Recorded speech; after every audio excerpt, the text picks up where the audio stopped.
Vamos a ver la primera parte, que es larguísima en cartilla, que es historiografía. Nosotros lo vamos a ver en una hora y media, entonces está súper resumido. Nada más que lo que es lo más relevante, ¿sí? Eso no quiere decir que el resto de lo que esté en la cartilla no sea importante, sino que son detalles que ustedes los tienen que estudiar directamente desde la cartilla. Esto es para que ustedes se den cuenta en dónde están parados, ¿sí? De qué se trata lo que les han dado para estudiar la historia, ¿sí? La primera parte de geografía de la provincia de Salta, Salta, igual que el resto del país, es alta para el oeste. El oeste sería, el Cerro San Bernardo está para el este, lo opuesto es el oeste. Por eso si ustedes miran el lado contrario del Cerro San Bernardo, ¿sí? Para allá, ahí es donde aparecen las montañas nevadas en invierno, ¿sí? De la precordillera. Y toda la zona de cordillera para allá es más alta. Y para el norte es más alto. Entonces cuando ustedes caminan del centro para allá suben, ¿sí? Es más alto. Y nos vamos más para el norte y es más alto. El territorio total de la provincia tiene una superficie de 155.488 kilómetros cuadrados. ¿Sí? Como tiene esta geografía, tiene todo tipo de paisaje. Salta para el lado oeste, ¿sí? Y arriba, alto, hacia el norte, es la parte de la puna. ¿Sí? Entonces, el tipo de relieve que tiene es árido. La puna es árida y alta, ¿sí? Es un lugar seco. Después tenés para el oeste, o sea, para el otro lado de la provincia, tenemos la parte de selva. Y después en el centro, vamos a ver, tenemos los valles. ¿Dónde se ubica? La provincia se ubica hacia el norte, y junto con Jujuy, Catamarca, Tucumán y Santiago del Estero es el NOA. Es el noroeste argentino. Limita. ¿Sí? Todo esto lo tienen que estudiar con mapa, escribiendo el nombre de la provincia, ¿sí? Con Jujuy, Formosa, Chaco, Santiago del Estero, Tucumán, Catamarca, hacia el oeste con la cordillera y del otro lado está Chile. Y es la única provincia que tiene límite con 3 países, o sea, 3 límites internacionales: Chile, Bolivia y Paraguay. Tiene 23 departamentos. La capital, que es donde estamos nosotros ahora, ¿sí? Es la ciudad de Salta. ¿Por qué la capital? Porque acá reside el gobierno provincial, ¿sí?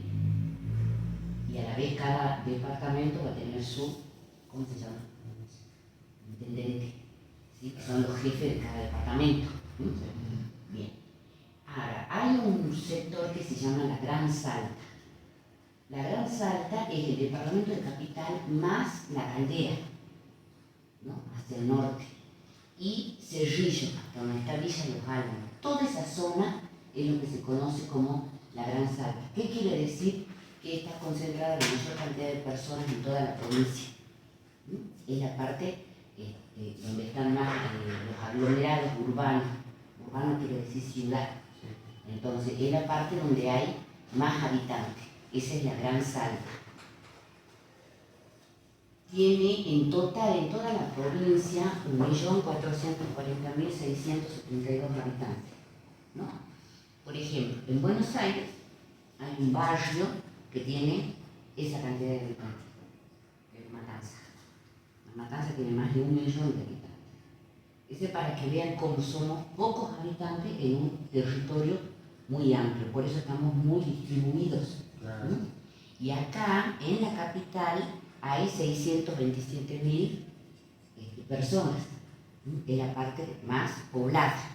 Después de Salta le sigue el departamento de General San Martín, que es donde está Tartagal, Embarcación, Mosconi, Aguaray, Salvador Maza, ¿sí?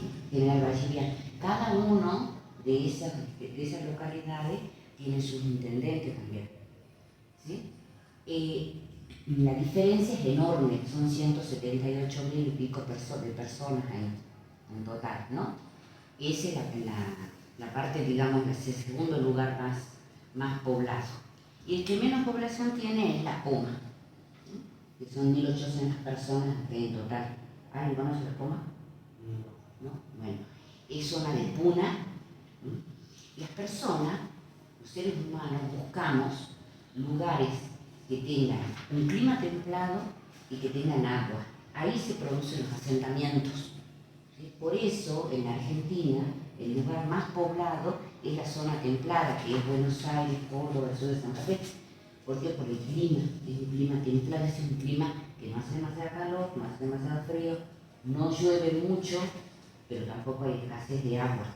Y además están al lado del río Paraná y del río de la Plata. Por eso esos lugares están, ¿sí?, la gente, la mayor cantidad de personas.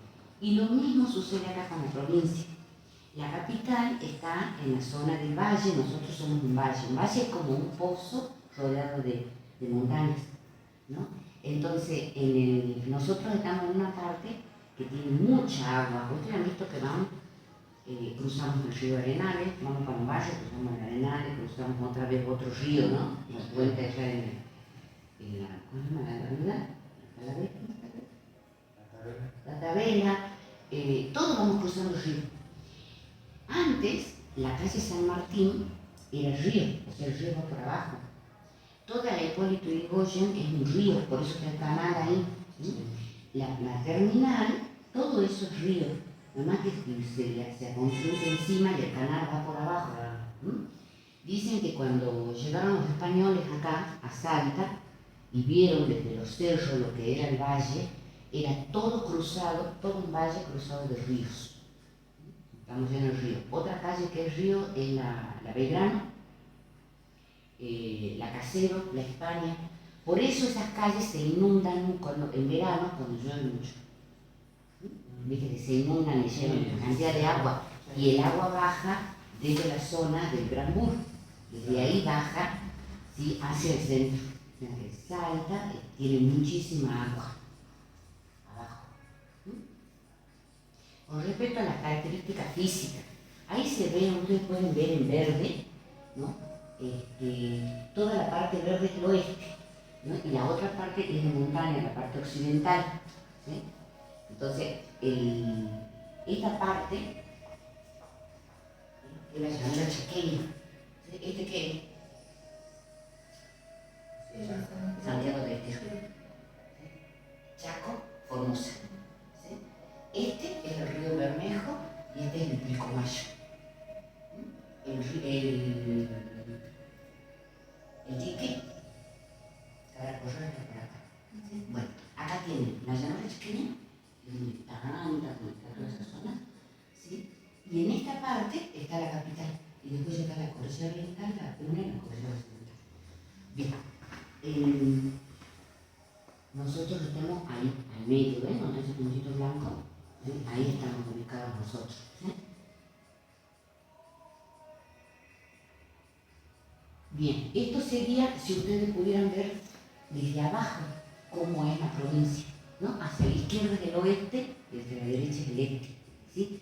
Va ascendiendo, o sea que va subiendo, ¿no? Fíjense ustedes que tienen la Sierra Subandina y después tienen el Valle de Sianca, ¿no? El Valle de Lerma. Nosotros, la capital, está en el Valle de Lerma. Después seguimos para el oeste y tienen el Valle Calchaquí. ¿Qué localidad está ahí en Valle Calchaquí? Por ejemplo, está Cafayate, Angastaco, San Carlos, toda esa zona. Y después sigue la cordillera oriental, la Puna, que es en esas zonas donde están ubicadas ahora las mineras, ¿no? Todo eso es zona de mineral.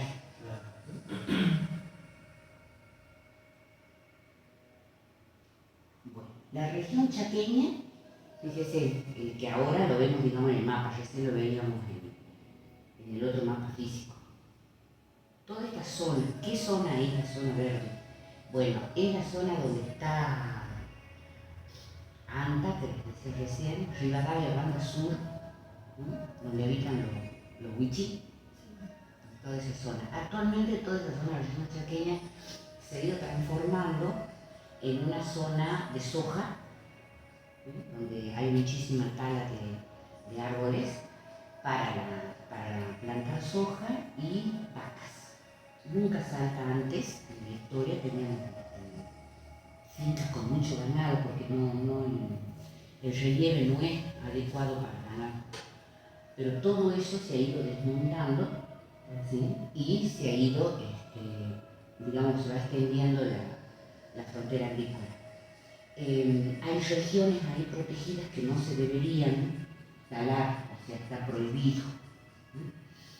Después tenés las zonas de los valles centrales. Fíjense que en las zonas valles centrales ahí se ubica Tartagal al norte y Salta acá, ¿sí? Y más al sur ahí tienen Metán, por ejemplo, Rosario de la Frontera, que son todas localidades muy pobladas. Y después tienen los valles Calchaquíes, que es lo que les decía recién. Esa partecita celeste arriba, por ahí está la Poma, la sobrecarganita de la Poma. ¿Qué características tienen? La región chaqueña, que es esa región selvática, la que estaba explicando, es la más baja, tiene entre 200 y 800 metros sobre el nivel del mar. Hay una parte que es semiárida. Después tenemos un Chaco aluvional y el umbral del Chaco se llama. O sea, que yendo más para el oeste, todo lo que es Formosa, Chaco, todo eso es más selva. ¿Sí? Y cuando se va yendo más hacia el oeste es menos selva. En la región de los valles, que es la del centro, tenés, por eso les decía que la gente habita en lugares donde hay mejor clima, son valles templados, ¿sí? Es esta zona. Hay algo de selva, por ejemplo, que ya la vamos a ver, que es la Yunga, que es la zona que va para la caldera. Pastizales de gran altura, hay sierras, bosques, ¿sí?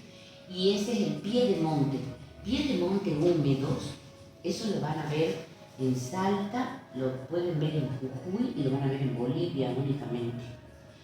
¿Ustedes alguna vez han ido a la caldera?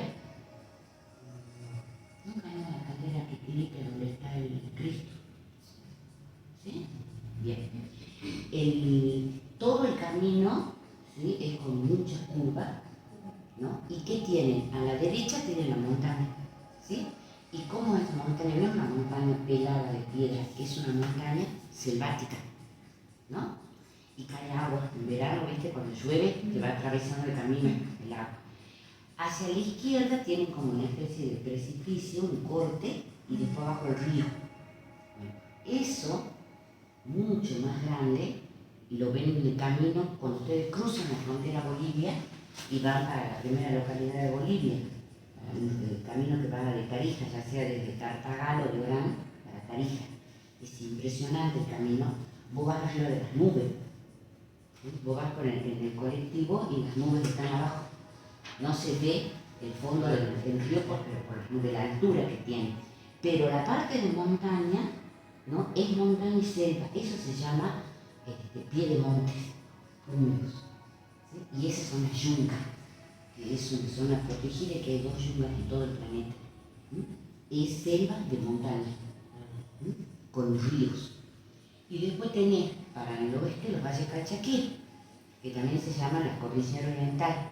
Ahí tienen los valles puneños, valles y quebradas áridas. ¿Conocen Cafayate? ¿Sí? ¿Viste de seco que es? Bueno, hay mucho sol y es bien seco y pedregoso. Bueno, lo mismo si van una hora más, la zona de Angastaco, de San Carlos, Animaná, ¿sí? Todo eso es el mismo relieve. ¿Sí? Zona ideal, alta y seca. ¿Ideal para qué planta? ¿Qué se produce? La uva. ¿Sí? Si vos tenés uva, acá una plantita de uva, en Salta, la uva no es tan dulce como es de Cafayate, porque la uva necesita que no llueva, que sea seco, entonces dice que la planta absorbe todo el azúcar y la concentra, porque no llueve, la concentra en el fruto. Como acá llueve mucho, la uva es más desabrida. En cambio, en esa zona es una uva dulce, riquísima, por eso salen muy buenos vinos.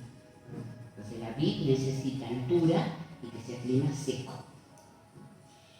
la caña de azúcar necesita altura, calor, pero necesita mucho más humedad. Entonces, caña de azúcar se produce en Jujuy, en Salta y en Tucumán, únicamente. O sea, que Jujuy, Salta y Tucumán producen el azúcar para todo el país, porque es el único lugar del país donde se da esa planta. Y después tenés la región de la Puna, que la riqueza que tiene son los minerales. ¿Sí? Bueno, en la Puna y en las quebradas más cerca, dice, hay remanentes de un antiguo bosque de árboles bajos, de churques y quino. Churqui es esa plantita que tiene una florcita amarilla chiquita y espinosa, ¿no? Bueno, ¿por qué dice remanente? Porque todo eso se ha ido extinguiendo. La intervención del hombre, ya sea para hacer casa, para hacer esto, todo eso va afectando el clima, va afectando la naturaleza y van desapareciendo de otras especies, ¿no? Dice que en la zona del Valle Calchaquí, dice apenas hay algunos pedacitos, es decir, vestigios, ¿no? Algunos lugarcitos en donde hay algunos bosques de algarroba. Antes había muchísima algarroba en Tucumán, Salta, Jujuy, ahora quedan poquitos.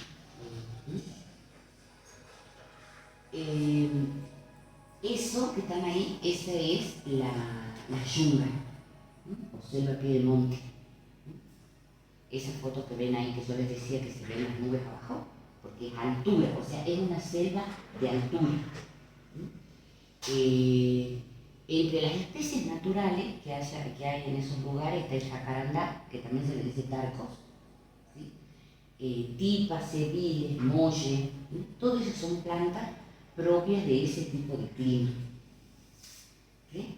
Que como les decía, como es un lugar único, un planeta, creo que a mí me dijo un hombre que fue de acá de la universidad, que él fue a Europa a exponer acerca de la yunga y me decía que solamente en el mundo había 2 yungas.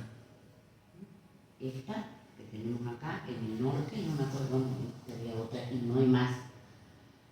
Por lo tanto, los animales, las plantas, todo lo que hay en esos lugares es único. Y esa es una fotografía de lo que está pasando en el Chaco. Lo que les decía recién, en la parte del Chaco salteño, ¿no? Dice, se forman bosques de árboles caducifolios. ¿Qué quiere decir? Que son los árboles de hoja caduca, son los que en otoño se les caen las hojitas. Quedan perdidos esos árboles y después les vuelve a crecer, ¿no? Bueno, ese tipo de árboles es propio de la zona de la región del Chaco, ¿no? Estos árboles están adaptados, dice, a que o en invierno, fíjense que en invierno no hay problema de inundaciones en Salta. ¿Por qué? Porque nosotros tenemos sequía. ¿Viste cómo está todo ahora? Claro. Todo el mundo está desesperado que llueva. Después empieza a llover, todo el mundo está desesperado para que no llueva. Bueno, es estación seca. En invierno no llueve. Y luego viene la temporada de lluvia, en verano. Entonces ya van a leer ustedes en enero, más o menos, que se inundó Tartagal, que está inundado el Chaco, que empiezan con todos los problemas de inundación, porque es verano. Eso con respecto a la parte de flores. Les decía que tenemos muchos ríos acá en Salta. Esa es la Argentina, son los ríos más importantes de Argentina, ¿no? Ustedes ven ahí un río, que es este es el Río de la Plata, ¿sí? Y acá está Cava, la capital, ¿no? Bien. Este es el río Uruguay, desemboca, cae, baja hacia el Río de la Plata. El río Paraná baja hacia el Río de la Plata, ¿no? Bien. El río Pilcomayo lleva sus aguas hasta acá y de ahí baja hasta el Paraná y de ahí baja al Río de la Plata. El río Bermejo, ¿sí? También desemboca sus aguas acá y de acá desemboca acá. Y el río Salado, que acá está el dique, que también este es el río Juramento, se llama juramento en sal, que después ya se pasa a llamar los salados, ¿sí? También va a desembocar sus aguas acá. ¿Para qué le sirve saber eso? Hace unos años, por ejemplo, en la zona del Galpón, querían instalar una fábrica de amoníaco. El amoníaco es el que quita el guante, eso es amoníaco, pero lo usan para otras cosas. Y hubo un problema bien grande, la gente se oponía y todo. ¿Por qué? Porque ellos iban a tirar el agua, ¿sí?, en el río Juramento. O sea que es como que vos tirés más o menos que desmarque en el río. No solo contaminás una parte del río, ese es el problema de la contaminación. No solo eso es para que ustedes tengan una idea cómo es el tema de la contaminación y por qué surge el problema. Las aguas van a ir al Paraná, o sea que todo el camino que hagan esas aguas, todo el camino, todo se va a ir envenenando. Y va a envenenar todo lo demás, hasta el río de la Plata. O sea, está todo conectado. Esta parte de la Argentina es la que más ríos tiene, y además de tener aguas superficiales, que son esas de ceder, tiene agua abajo y bajito, o sea que no tienen que cavar mucho para encontrar agua. Entonces, eso se conforma, el río Paraná, el río Uruguay, el río de la Plata, todo eso, es la cuenca guaraní, que dicen que en América, en toda América, es la parte donde más agua dulce hay. Si ustedes vieran otro mapa, que no lo puse ahí, donde están ubicados grupos militares norteamericanos, están en todo lo que empieza la zona del Paraguay, el límite con Argentina, todo eso. Entonces, ¿qué hacen ahí en medio de la selva? Es la cuenca del agua, ¿sí? El agua es un bien, una riqueza que puede llegar a extinguirse en cualquier momento, ya sea porque envenenan las aguas, ¿sí? Y eso se necesita mucho, no solo para beber, el agua para beber, sino para la producción. Por ejemplo, para fabricar autos es la mayor cantidad de agua, se ocupa muchísimo. Y el otro problema que surge con los ríos, ustedes ven la distribución, es el tema de las mineras. En la parte oeste, alta, ustedes saben que todo cae de río para abajo, ¿no es cierto? Entonces, en la parte alta, todas las aguas esas van a bajar. Y para extraer oro, para extraer litio, todo lo demás, se ocupan determinadas sustancias que terminan envenenando el agua. Entonces, esa es la causa de los conflictos que surgen en determinadas ciudades con respecto a la explotación minera. ¿Sí? No es que la gente no entienda de que es importante la minería, que deja... Más que nada en la Argentina produce trabajo para mucha gente, más que riqueza, que le pagan muy poquito ellos impuestos. Pero la gente se opone, dice, pero nos van a envenenar el agua por 200 puestos de trabajo y cosas así, y ahí es donde surgen los conflictos, ¿sí? Donde interviene la policía, obviamente, por eso se lo estoy explicando. Esa es la causa, digamos, de los conflictos en las zonas de los pueblos mineros. En Salta hay 3 ríos importantes. El Pilcomayo, que es el límite que tenemos con la zona del Paraguay. El Bermejo, que si ustedes ven, lo siguen, es límite con Bolivia. Entonces nosotros para pasar a Bolivia tenemos que atravesar el Bermejo. A veces por una zona se pasa en lancha y por otra zona se pasa por un puente. ¿Sí? Claro, no, y ese es el río que atraviesa, si ustedes ven, esta zona del Chaco. Entre el Bermejo y el Pilcomayo, allí están ubicadas las comunidades originarias. Los pueblos originarios, que los que quedan los más abundantes son los huichí, ¿sí? Antes la zona del Pilcomayo para arriba, donde están los guaraní. Y esa zona era muy lindo el clima, abundante lluvia, tenían sus ríos disponibles para ellos, son pescadores, no son agricultores. Ese es el problema de ellos, que no los dejan acceder a los ríos. Les han privatizado todos los bordes de los ríos y ellos no pueden llegar al río. Por eso ellos que están desnutridos, están pobres y enfermos, no es porque sean vagos, sino porque son culturas que comen pescado. Yo estuve ahí, yo estuve trabajando ahí y hablaba con unos caciques y les digo, pero ustedes ¿por qué no cultivan la tierra? Ya que no pueden acceder al agua de los ríos, ¿por qué no cultivan la tierra? Y me dice, venga, y me han hecho ver, que yo no veía, cómo era la tierra, me mostraron cómo era. Es como este piso la tierra, la dureza que tiene, es impresionante la dureza. Entonces no es apto para cultivo. Yo creía que hubiera con una gran idea allá, y no es apto para cultivo, y encima no tienen agua, y para hacer agricultura tienen que tener agua. Entonces al final la pobre gente no tiene agua, no tiene tierra, no tiene nada. Y esa es la zona en donde actualmente se está cultivando mucha soja, ¿no? Ese es el boom sojero. Bueno, tenemos dos diques importantes, que son los que están allá abajo en celestito, donde dice el juramento, que es el Cabra Corral, y lo habrán escuchado, ¿no es cierto? O si no lo conocen, y el dique El Tunal. ¿Para qué se construye el dique? ¿Para qué se construye un dique? Para tener una reserva de agua. Sí, y para la energía eléctrica. Es la energía, ¿sí?, que produce cuando ellos abren las compuertas, que sale toda esa fuerza, y con eso funciona la energía eléctrica que acá tenemos. Bien, con respecto a la ruta, tenemos rutas nacionales y rutas provinciales. En las rutas nacionales quiere decir de que se las construyó la nación, con dinero de la nación. Y la ruta provincial es construida con el dinero del gobierno provincial. La ruta nacional 9, ¿sí?, y la ruta nacional 34. ¿Cuál es la más peligrosa de todas esas rutas? Esas dos rutas. ¿Por qué peligrosa?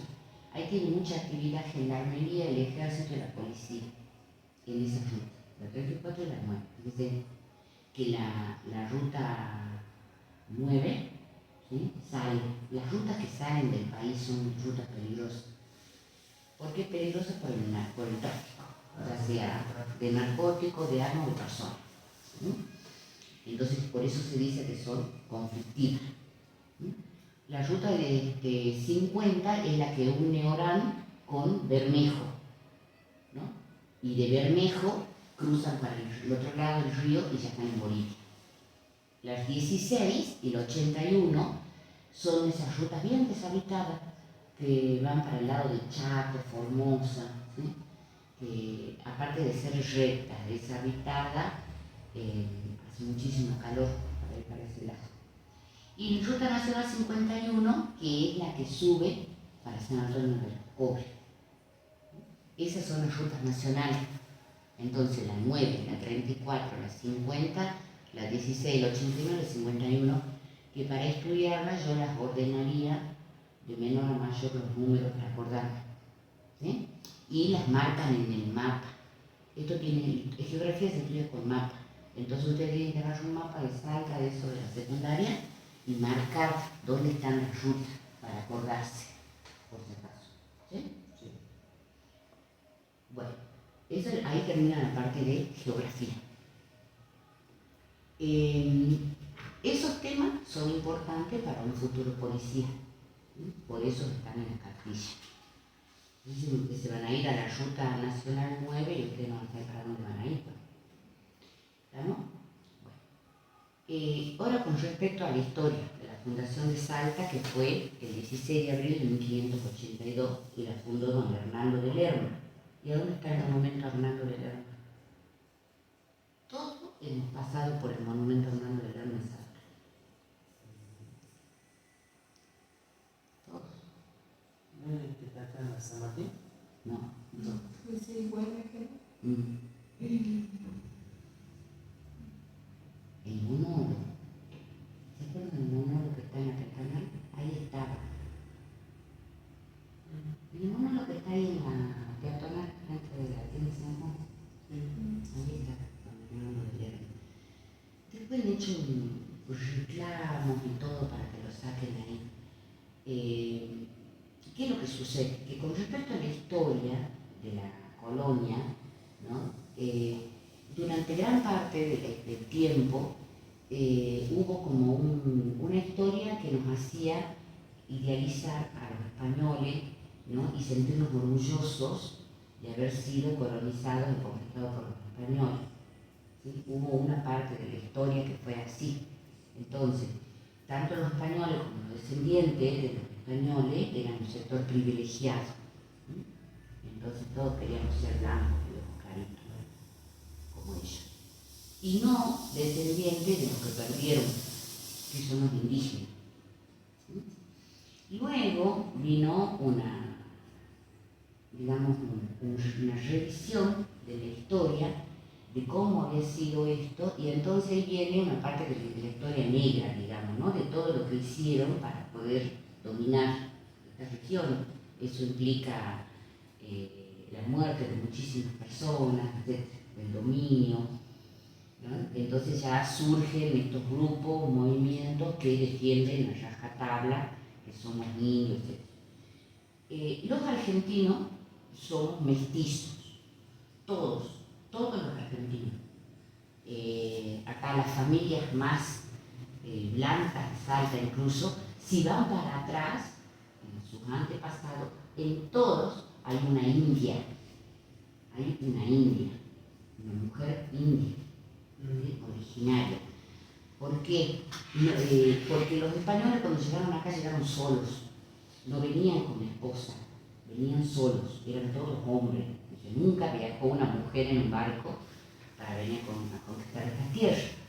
Por eso, ellos cuando llegaron, ¿sí? Tomaron como mujeres a las indígenas que había acá. Muchos de ellos se casaron formalmente por medio de la Iglesia Católica y tuvieron su descendencia acá. Bien. ¿Por qué fundaron Salta? Cuando los españoles llegan, ¿sí? Acá entraron por varios sitios. Algunos entraron por el Río de la Plata, en barco, ¿no? Y esa gente que entró por ahí es la que fundó todas esas ciudades que están al lado de los ríos que vimos, del río Paraná y del Río de la Plata, como Buenos Aires, Santa Fe, Entre Ríos, Corrientes, ¿sí? Todo eso fue fundado por un grupo de gente, de españoles que vinieron en barco. Después hay otro grupo de españoles que entraron desde Chile. Esa gente fundó las ciudades como Mendoza, San Juan, San Luis, ¿sí? Esa zona. La primera ciudad que se funda en la Argentina es Santiago del Estero. Esa es la ciudad más antigua, por eso se le dice madre de ciudades a Santiago del Estero. Los españoles fundaban una ciudad y en la que iba a ser la cabecera, porque ellos se asentaban en una ciudad, empezaban a armar la ciudad, a cultivar la tierra y todo para tener alimentos y salir desde allí a los otros lugares a fundar ciudades, a conquistar, a buscar riqueza, ¿no? O sea, fundaban una ciudad para hacer pie allí. Esa ciudad, que venía a ser la ciudad cabecera, luego ahí construían un cabildo. Entonces, no hay en toda la Argentina cabildos. Ustedes, si recorren Argentina, solamente en algunos lugares hay cabildos. Uno de esos es el Cabildo de Salta.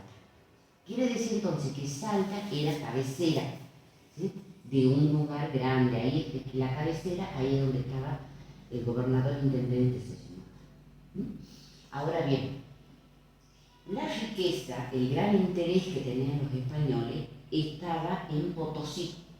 Potosí es una localidad en el Alto Perú. Alto Perú es Bolivia, ¿sí? El Alto Perú es Bolivia.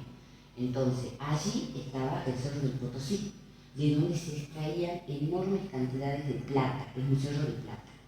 ¿Cómo será que empezaron a sacar plata allá por el 1500 y al día de hoy todavía siguen sacando plata de ese cerro? Todavía sí. Nada más que cuando los españoles lo encontraron, dice que lo vieron lejos, en un lugar así todo desértico. Un grupo de españoles vio algo que brillaba como espejo, a lo lejos. Se acercaron a ver qué era y era un cerro de plata. ¿Sí? Ese es el cerro del Potosí.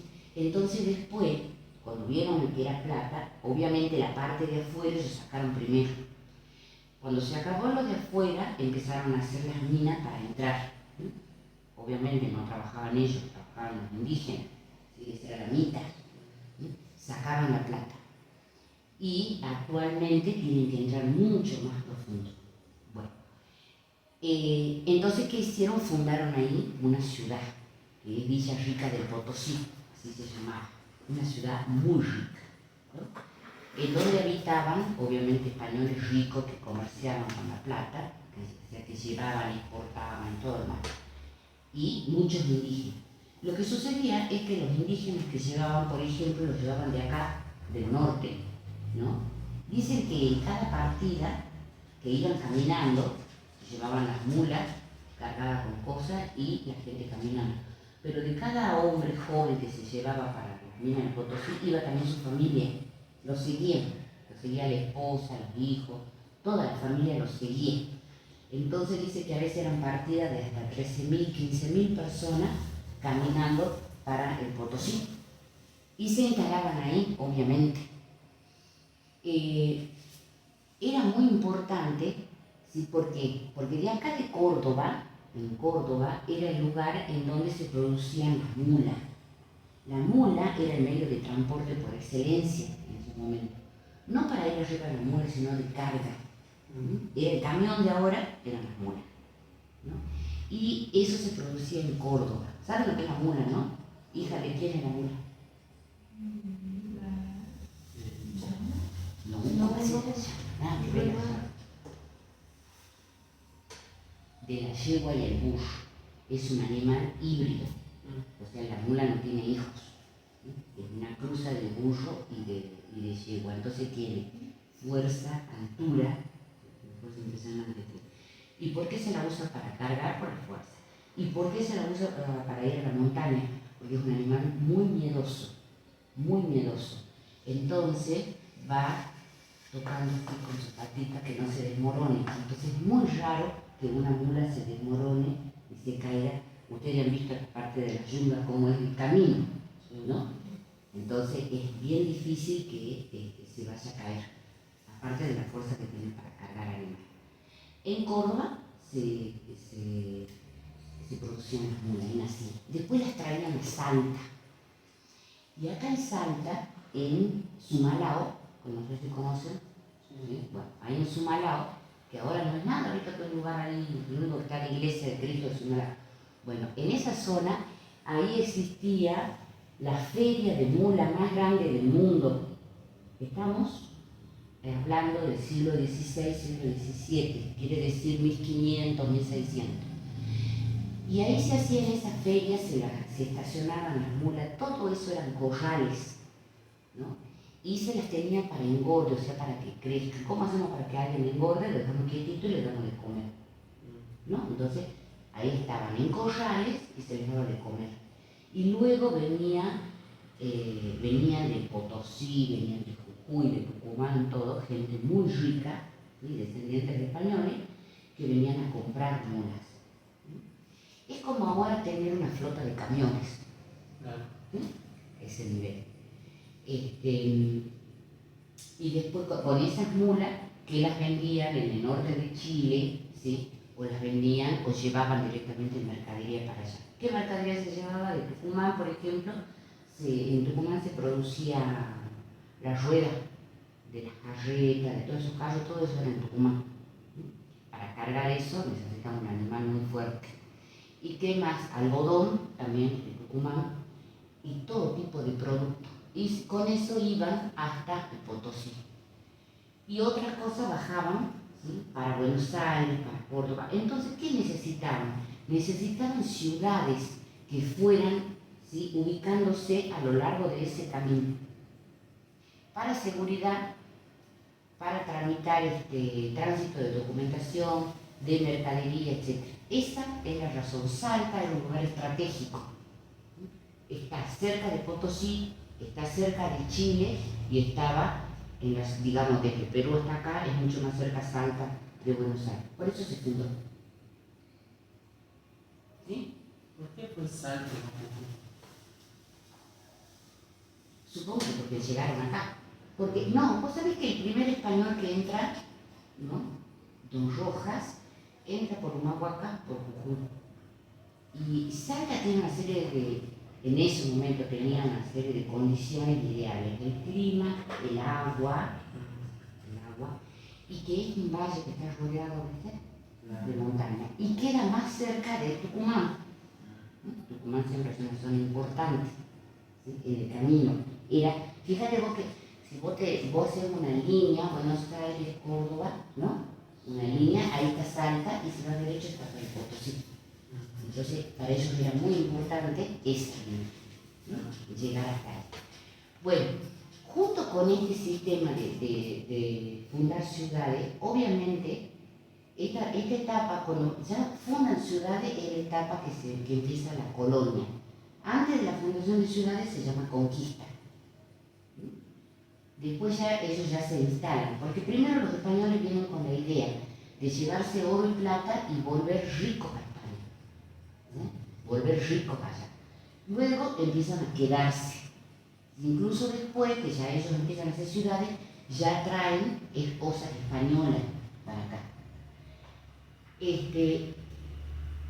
Junto con todo eso, ellos traen sus formas de gobierno.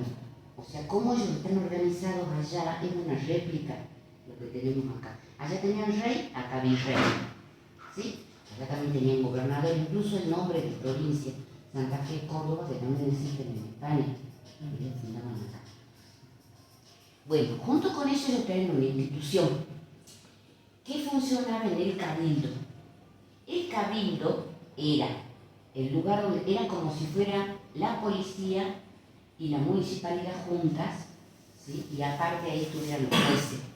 Todo eso junto en el cabildo, ¿sí? Si ustedes recorren el cabildo, que pueden ir porque es gratis para nosotros, ¿sí?, van a ver celdas en la parte de abajo, porque esa era la policía y esa era la cárcel y eso era todo ahí en el cabildo, ¿sí? Entonces, cuando ellos organizan aquel cabildo, van a nombrar a el alcalde. Estos alcaldes van a quedar a cargo de la actividad policial. Hernando de Lerma, que es el que funda Salta. ¿Quién funda Salta y cuándo lo funda? Esos son dos temas que tienen que saberlos bien, ¿sí? Va a designar a dos alcaldes, que son los primeros, digamos, jefes de policía. Don Jerónimo García de la Jara y Juan de Vizcaíno. ¿Sí? Ahí dice alcalde para que se hicieran cargo de la función policial, ¿no? ¿Y qué misión se les da a estas dos personas? Rondar, o sea, andar, ¿sí?, eso es propio de la Edad Media y es propio de Europa. ¿Sí? Rondar y procurar evitar todo género de delitos y ofensas a Dios. ¿Sí? Es decir, que en esa época una de las funciones de la policía era guardar la moral pública. Recorría la ciudad a partir de las 9 de la noche, dice, evitando escándalo, tránsito de personas sospechosas, etc. Eso es lo que hacían estos alcaldes, ¿sí? Esa era la ropa que usaban en esos momentos, ¿sí? Son los alguaciles mayores. Fíjese, custodios de las buenas costumbres de la ciudad, ¿sí? Así nace la policía, para eso, ¿sí? Andaban de noche, se fijaban que no haya mucho ruido, que no haya escándalo, etcétera, etcétera, ¿no? Tenían la autoridad para aprender a aquellos que venían escapándose de la justicia. Dice, y quienes incurrieran en pecado público. Fíjense cómo hay todo un discurso que tiene que ver con la iglesia, ¿sí? Porque aparte de toda su cultura, los españoles, dentro de su cultura, nos traen el catolicismo, ¿sí? Se respeta muchísimo. Junto con los conquistadores llegan, ¿sí?, los sacerdotes católicos.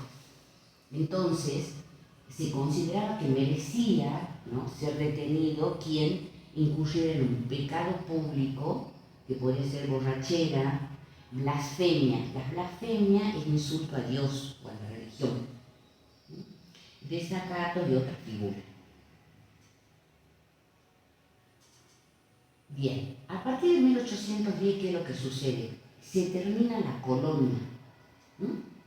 Entonces, ahí dejamos de tener virrey y vamos a tener un gobierno que está formado por criollo. El criollo es el nacido acá.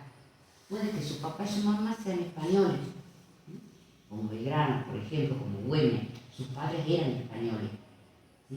Pero ellos habían nacido acá, ¿sí? Entonces se les llama español americano o criollo. Y en 1810, 25 de mayo, que decía en el acto, ¿se acuerdan? En el colegio. Bueno, ¿qué es lo que se recuerda? Que habíamos formado por primera vez un gobierno en donde ya no dependíamos de los españoles, sino de nosotros. 6 años después, el 9 de julio, vamos a declarar la independencia y pasamos a ser un país aparte, ¿no? Y dejamos de obedecer a España. Bien. Y a toda otra potencia extranjera u otro estado extranjero. Así dice la Declaración de la Independencia. Luego se va a aprobar en 1821 un reglamento constitucional de cómo va a funcionar. Pero recién, 40 años después, ¿no? 40 años nos lleva tener una constitución. Durante todo ese tiempo, muchas instituciones españolas van a seguir funcionando, el cabildo sigue funcionando, nada más que en vez de tener autoridad española, tiene criollos, ha sido reemplazado por criollos. El gobernador español fue reemplazado, el último gobernador de Salta, don Severo Sasmendi, dueño de toda la Poma. Don Severo Sasmendi era español, lo destituyen, lo sacan, ¿sí? Y van a empezar a aparecer otros gobernadores. Lo sacan, viene Chiclana, y después de él, bueno, ya vamos a ver quién y por qué es importante. Bueno, dice, a partir de que empieza, dice, se decide que vamos a tener un sistema republicano. Bueno, y se establece una división de poder. Y entonces va a comenzar a evidenciarse en capitis diminutio, es una frase en latín que significa disminución de la capacidad de la institución del Estado. Es decir, que el cabildo, que les dije recién, tenía todo concentrado, ¿no? Todos los poderes, por eso les dije, policía, intendencia, cárcel, jueces, todo el cabildo, eso se va a empezar a separar. Y don Joaquín Achával le propone al gobierno de Buenos Aires que la función policial mejor la separen del cabildo. Entonces ahí ya la policía deja de ser parte del servicio municipal, ¿no? Durante el gobierno de Martín Rodríguez, que él fue director supremo, o sea, era como un presidente en esa época, ¿no? Él tenía un ministro, don Bernardino Rivadavia, y ellos son los que disponen que van a abolir el Cabildo de Buenos Aires y van a crear el Departamento General de Policía, y esa es la primera policía que tenemos. En Buenos Aires, el Departamento General de Policía, y ahí surge la Policía de Estado, que ya no pertenece al Cabildo, nada, o sea, que van a fundar una institución aparte. Y obviamente empiezan en el interior, ¿sí? Porque nosotros somos así los argentinos, lo hacen en Buenos Aires y ya nomás hacemos nosotros, ¿viste? Confiamos. Entonces, van a empezar a hacer lo mismo. Acá en Salta era gobernador don Antonio Álvarez de Arenales, y junto con la sala de representantes, porque ahí todavía no tenemos diputados, no tenemos legislatura, nada, tenemos una sala de representantes, deciden el 17 de enero de 1825, ¿sí? El cabildo de acá, van a anularlo. O sea que ahí el cabildo pasa a ser un edificio, ¿no? Funciona después de mucho tiempo como oficinas. En Orán también había un cabildo. Bueno, eso también se anula, y el cabildo que está en Jujuy, y van a crear la institución policial. Entonces, cuando se crea la institución policial, que depende del Poder Ejecutivo, como hasta ahora, el 17 de enero de 1825. ¿Sí? Es una fecha importante. ¿Bien? Sí. Ahí nace la policía de la provincia. ¿Sí? 1800. Bueno, rigió a esta policía. Se hace un reglamento general, como toda institución que se funda, que tenemos que hacer un reglamento para ver cómo funciona, ¿no? Un reglamento general de policía, que es en 1878, y tiene 9 artículos. Ese reglamento, que yo estoy segura que debe estar en el archivo acá, en la central de policía, ahí debe estar el reglamento general original. Y ahí van a especificar, van a detallar qué función y qué misión tiene la policía. Primero, desempeñar el control municipal de los abastos. ¿Qué son los abastos? ¿Saben?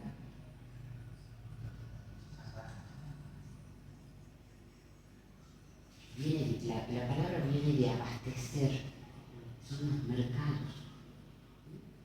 Entonces, desempeñar el control municipal de los mercados. Carne, pan, ¿sí? Fijarse no solo en los mercados en el edificio, sino de lo que llegaba, de lo que se proveía. ¿Sí? El mercado no siempre fue como es, antes era en la plaza y la gente ahí vendiendo como una feria. El control de eso sí lo teníamos en la policía, ¿no? El aseo de las obras públicas. ¿Sí?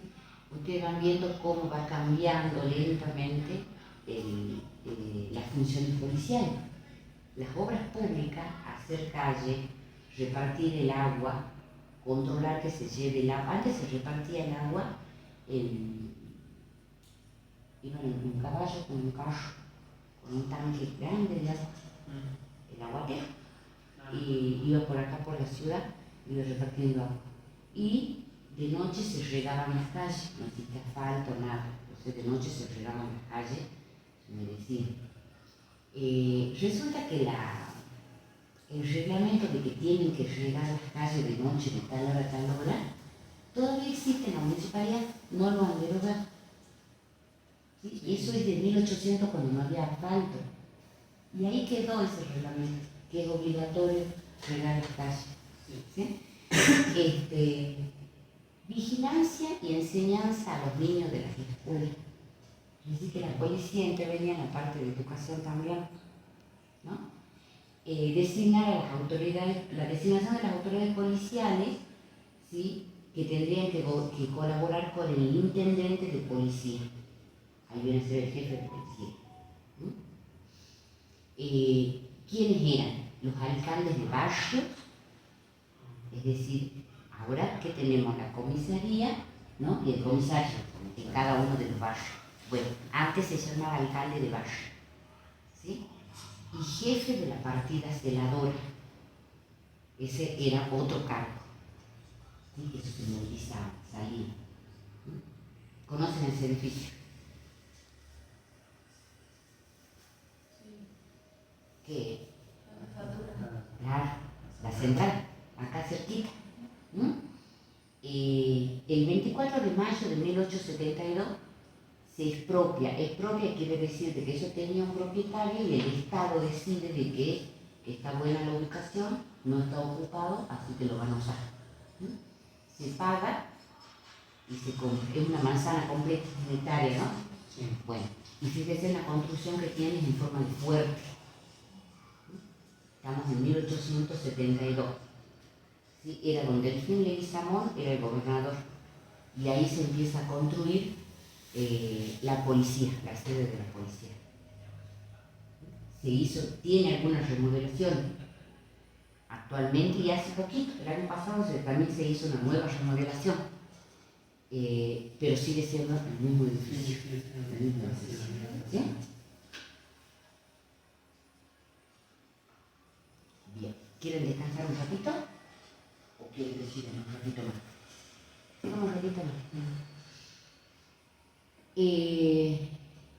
Así terminamos esto y después seguimos con otra parte. Don Martín Miguel de Güemes. Se llamaba Martín Miguel Juan de Mata Güemes. Él nació acá en Salta el 8 de febrero de 1785. Sus padres, dice don Gabriel de Güemes Montero y doña María Magdalena de Gochechea y la Corte de Güemes. Y ellos eran españoles, los padres. ¿Sí? Eran varios hermanos. Dice, era una de las familias más respetables de Salta y Jujuy. ¿Por qué? Porque su papá, don Gabriel de Güemes Montero, era tesorero de la gobernación. Él manejaba el dinero de acá de todas las provincias de Salta, Tucumán, Jujuy. Y él nació en esta casa, que ahora es el museo, que está cortada hasta la mitad, porque la otra mitad se vendió. Pero esta casa, que está en la calle España, ¿se ubican? Sí. A 700, bueno. La salida de la casa esta era por la Belgrano. La Belgrano fue en algún momento un río muy, muy caudaloso, que cuando ya los españoles llegan acá, ese río estaba seco, pero era profundo, o sea, había que darle a la cuenca, ¿no? Seca, profunda, bien profunda. Entonces, esa parte, la calle Belgrano, se llamaba el Tagarete. Así que se llama. Tagarete quiere decir eso, un pozo grande, una cuenca seca, ¿no? Esta casa tenía salida para ahí. Esto es muy importante con respecto a la muerte de Güemes. Entonces, se entraba por acá, ¿sí? Y se salía por allí. Si ustedes observan con detenimiento el centro de Salta, las casas, no miran el celular ni el piso cuando andan por el centro, miren porque dentro de poco todo se va a destruir. Va avanzando mucho la construcción, ¿no? Fíjense en cómo son todas casas antiguas, grandes, ¿sí? Acá donde estamos nosotros, ¿sí? La zona de más al centro, todos los negocios. ¿Por qué? Porque cerca de la plaza, alrededor de la plaza, 2, 3 cuadras de la plaza central 9 de Julio, se repartían en esa época los terrenos a los que habían venido a fundar. Entonces, esos primeros que llegaron a Salta españoles, luego van a darle en herencia a sus hijos. Entonces, se reparten entre esas personas y la Iglesia Católica. Al frente de la plaza tenemos la catedral, 2 cuadras más allá la San Francisco, media cuadra la Iglesia de la Merced, un todo terreno para la Iglesia Católica. ¿Por qué? Porque vienen también los sacerdotes católicos con ellos. Ahora bien, eso después se va a ir heredando y obviamente son descendientes de españoles los más ricos de Salta. Por eso la forma de las casas, aparte, casas grandes, ¿ven? ¿Y por qué las casas tan grandes y la entrada tan grande? ¿Nunca han ido? ¿Adentro? A visitar, ¿no? Tienen que ir, chicos. Después ya cuando son policía no van a tener tiempo. Tienen que ir. ¿Sí? Esto creo que tiene un día gratis para los salteños también. Están los juguetes de Güemes, todo está ahí adentro, es precioso. ¿Se acuerdan cómo se vestían las mujeres en aquella época? La ropa, no se acuerdan, chicas, las damas antiguas del acto, del colegio. Bueno, imagínense con esos vestidos en un modo ambiente ahora, en un departamentito. Imposible, ¿no? Imposible. Aparte, no tenían auto, así que llegaban y entraban en los caballos por la galería. Por eso son tan grandes. Tienen patios grandes. Además, se acostumbraba a que viva la abuela, el abuelo, la hija, los tíos, los sobrinos. Toda la familia vivía en una sola casa. Bien, cuando al papá de Güemes lo nombran tesorero de la gobernación, le dan una casa para que viva y se trasladan. No venden la casa, pero se trasladan un poquito más allá, frente de la Plaza 9 de Julio, en donde ahora está el Hotel Salta. ¿Sí? Ahí donde está el Hotel Salta, esa era la tesorería de la gobernación. Así que ahí en esa esquina del Hotel Salta, que se construyó específicamente para que sea la tesorería, ahí jugaba Güemes en esos patios. Gente muy rica, ¿okay? Muy rica. Después está la casa de Moldes, que también es museo, la peatonal. Moldes es una persona también muy importante de Salta. Yo voy a explicar por qué les recalco que eran muy ricos. Esta gente no tenía ninguna necesidad de ser los hechos. nada. En esa época no había escuela como hay ahora, ¿sí? No era obligatoria la educación, no había escuela. Hasta más o menos 1862 la educación estuvo a cargo de la Iglesia Católica, o sea que los únicos que enseñaban, que podían enseñar acá, eran los curas y las monjas. ¿Sí? Y obviamente que enseñaban religión, ¿no? Un poquito de matemática, literatura, ¿sí? Esa era, digamos, la educación básica que existía unos cuantos años. Los ricos sí tenían sus hermanos, sus tíos en España, entonces nos mandaban a estudiar allá, ¿sí? A los jóvenes. No, ahora nos mandamos a estudiar a Córdoba, Tucumán, Buenos Aires, ¿no? En esa época se los mandaba a estudiar a España. Y estudiaban generalmente para abogados, médicos o militares. Obviamente, así como ahora, para irse a estudiar a Buenos Aires tenés que tener plata para transporte, vivienda, comida, todo para el estudiante, ¿no es cierto? Entonces, la gente muy, muy pobre no puede ir. Esta gente, por eso les recalco de que eran gente con mucho dinero que los van a preparar. Los padres nunca se han enterado de lo que han hecho después los hijos. Esta gente, Güemes, por ejemplo, entró acá como cadete en el Regimiento Fijo de Buenos Aires, que tenía un escuadrón en Salta, o sea que eligió ser militar. Debe haber entrado de 13 años. A los 18, ¿sí? Ya era el jefe del destacamento de Salta. Entre 1806 y 1807, en Buenos Aires, ocurrieron las invasiones inglesas. Los ingleses, en esa época todavía eran colonia española, los ingleses le querían quitar a los españoles esta colonia. ¿Por qué? Porque los ingleses en esa época estaban en plena revolución industrial y necesitaban materia prima, barata o gratis mejor. Y los ingleses son así, siempre han sido invasores, se apropian de lo ajeno. De hecho, los tenemos apropiados de las Islas Malvinas. Sí. Y acá hay una cosa espectacular, porque en 1806 los ingleses desembarcan en Buenos Aires, invaden Buenos Aires, después se tienen que rendir. En 1807 vuelven otra vez, ¿no? Con otra flota. Y ahí es cuando, justo, para desgracia de Sobremonte lo manda a llamar, justo en ese año, lo manda a llamar en 1805 a Güemes, para que se instale en Buenos Aires. Hay digamos, una orden de que Sobremonte dispone el traslado de Güemes a Buenos Aires. Entonces Güemes está cuando son las invasiones inglesas. Y él es condecorado porque era bastante loco. ¿Saben lo que hizo? Agarró un barco a caballo. Hay pinturas con respecto a eso y están los registros de lo que hizo. Él vio el barco que estaba ahí estacionado, digamos, ¿no? Estaba en el puerto, estaban en plena batalla. ¿Y qué es lo que hizo? Se fue con su caballo por el mar y subió al barco y tomó el barco. Esa es su actuación durante la invasión inglesa.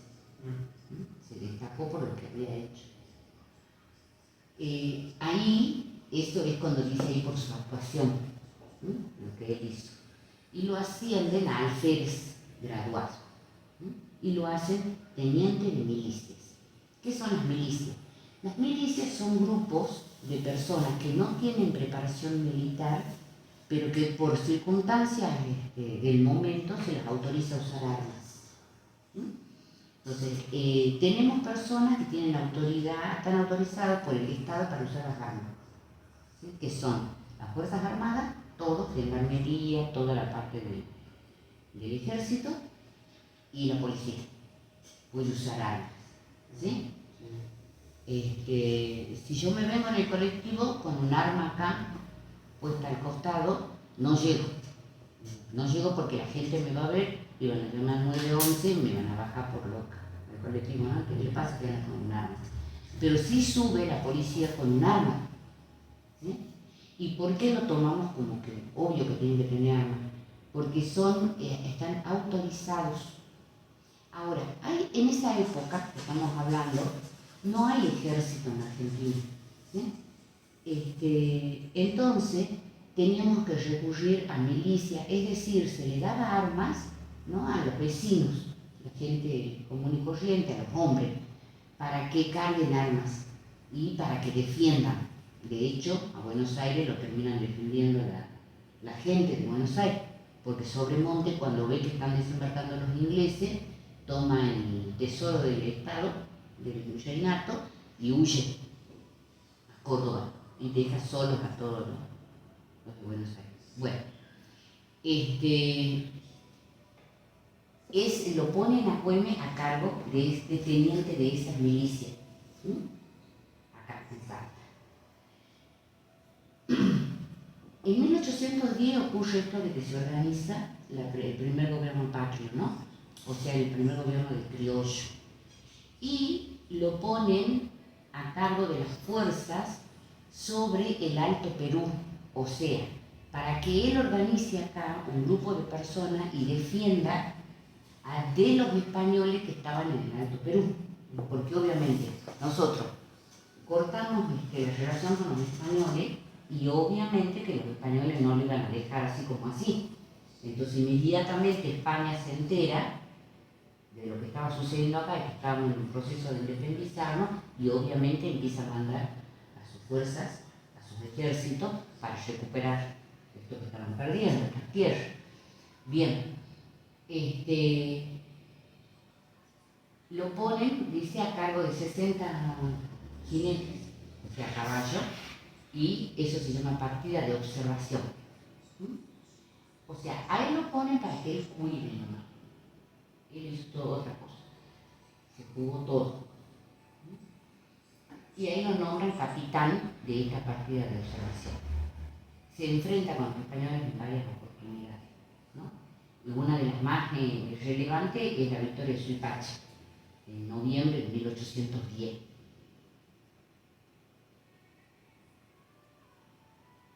Cuatro años después, esta gente, San Martín, Güemes, Belgrano, ellos no se conocen personalmente siempre, porque no hay manera. O sea, la única forma de trasladarse de un lugar a otro es a caballo, en carreta, ¿sí? Y no hay medio de comunicación fluido, o sea, lo único que existe son las cartas. Muchos de ellos son grandes amigos y concuerdan en todo lo que quieren hacer solamente a través de cartas.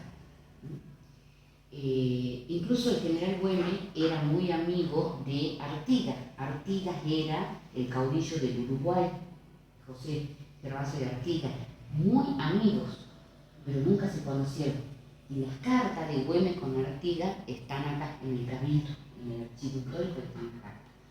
Ellos se mandaban cartas permanentemente, a través de las cartas se proponían qué es lo que tenían que hacer, qué podían hacer, todo.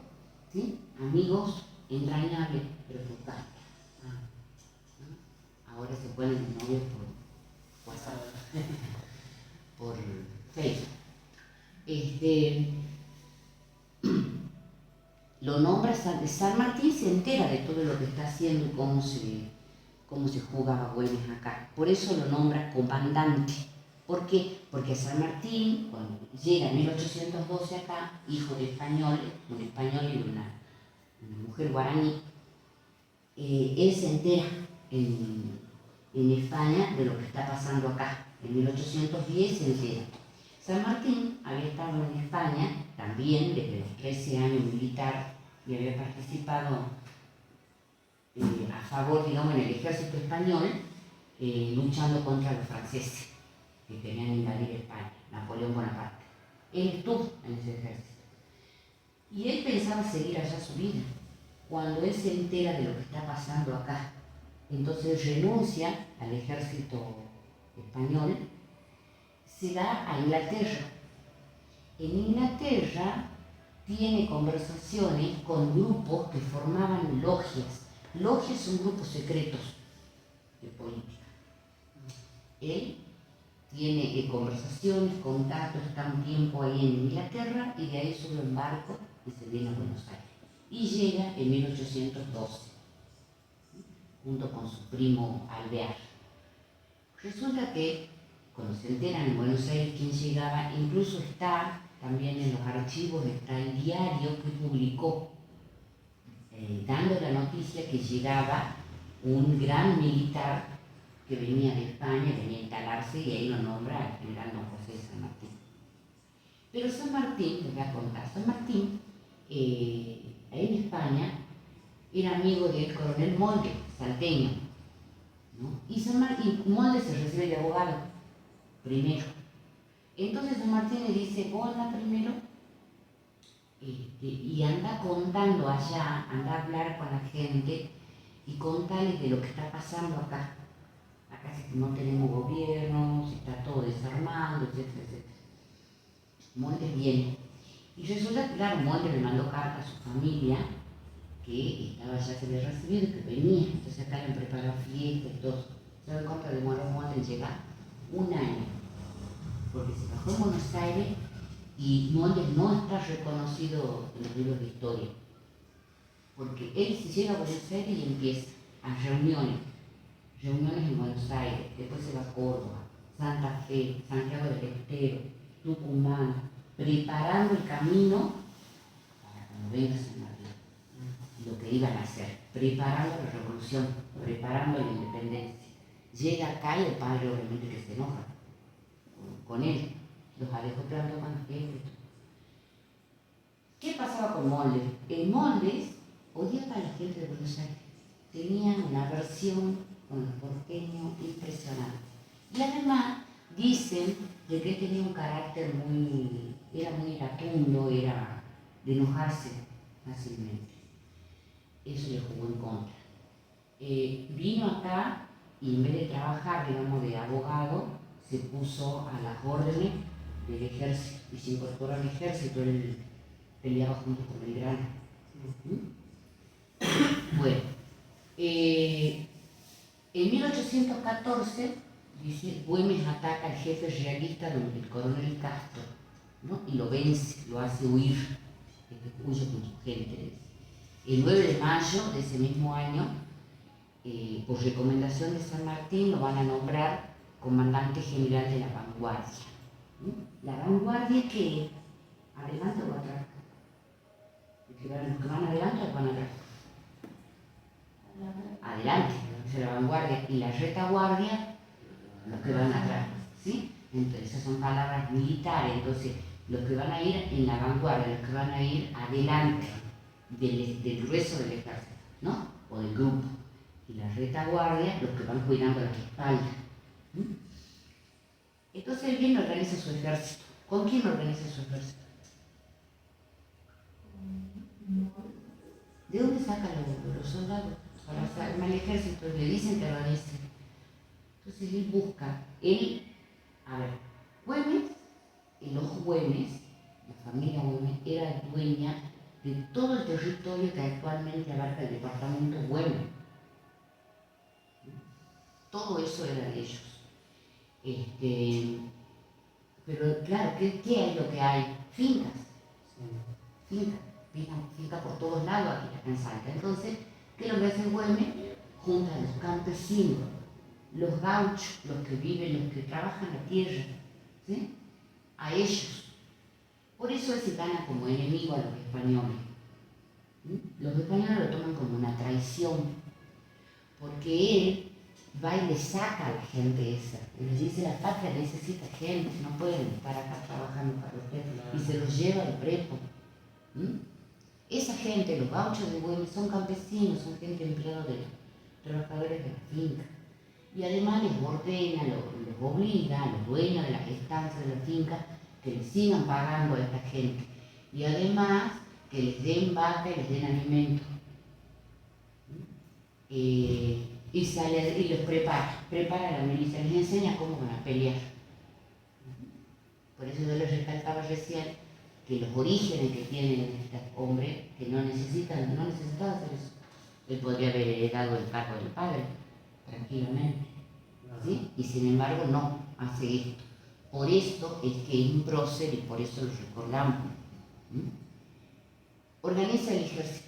Dice, con avance continuo y una táctica militar que no había sido aplicada en nuestro territorio. ¿Cuál es esa táctica? Las montoneras. ¿Qué son las montoneras?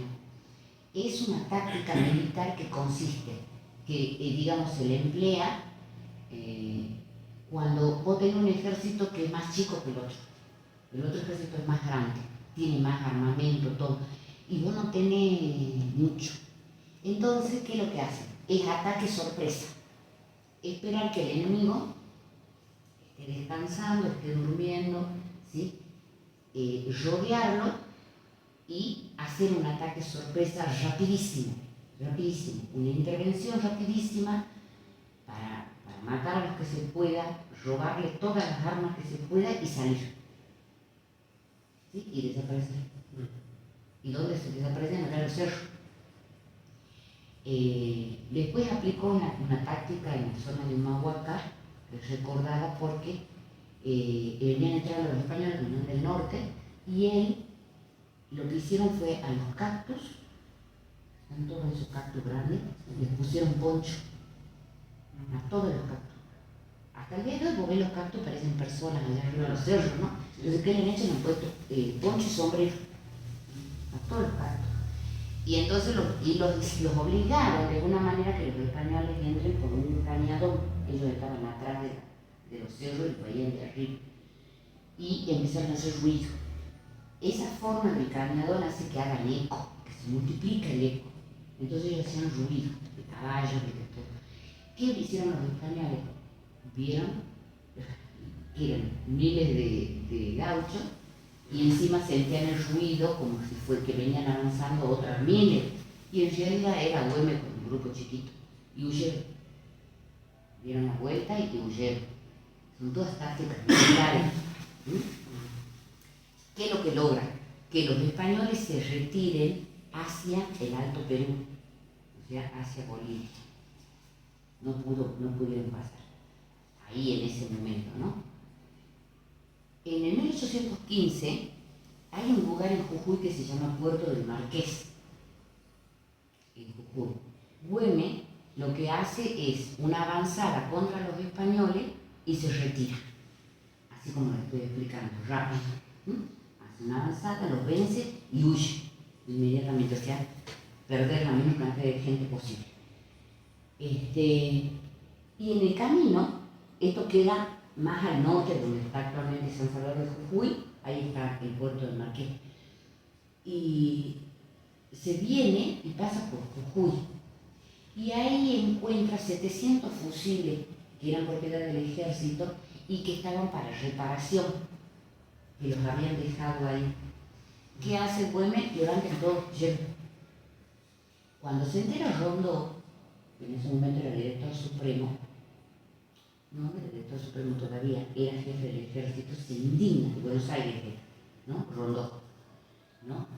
Que es una persona muy criticada, digamos, en la historia, no veía más allá, por eso dice, con escasas miras políticas, es alguien que ve ahí hoy y no ve más allá, ¿no? Le da la orden a Güemes que devuelva inmediatamente ese armamento, porque eso le pertenecía a ellos, al ejército, y Güemes no le devuelve.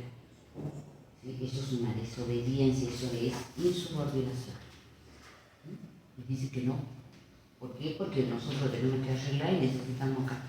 Andamos peleando con flechas, con espada, así que nosotros necesitamos, nos quedamos con esto. Y luego, al poquito tiempo, se elige a Güemes como gobernador de Salta. Fue el primer gobernador elegido por la voluntad del pueblo. Lo nombran gobernador, acá el mismo pueblo lo eligen, ¿sí?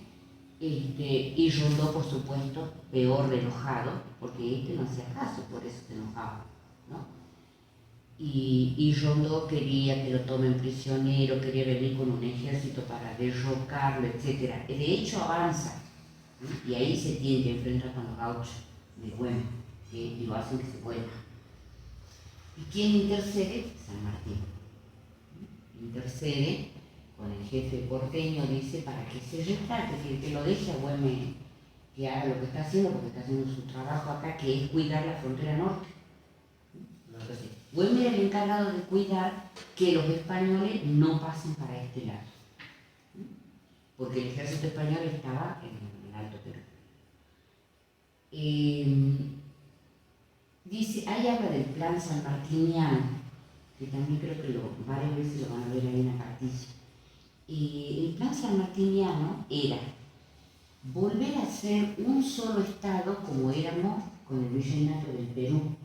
El virreinato del Perú abarcaba casi todo Sudamérica sin Brasil. Y que todo eso sea un solo país. Esa era la idea de San Martín, ese era el plan de San Martín, ¿no? Por pedido de San Martín, que interviene, logra que Rondó se junte con Güemes el 22 de marzo de 1816, donde en un pacto que se hace entre ellos de no agredirse, ¿no? Que se llama el pacto de los cerrillos. ¿A dónde habrá sido? ¿En qué lugar sale?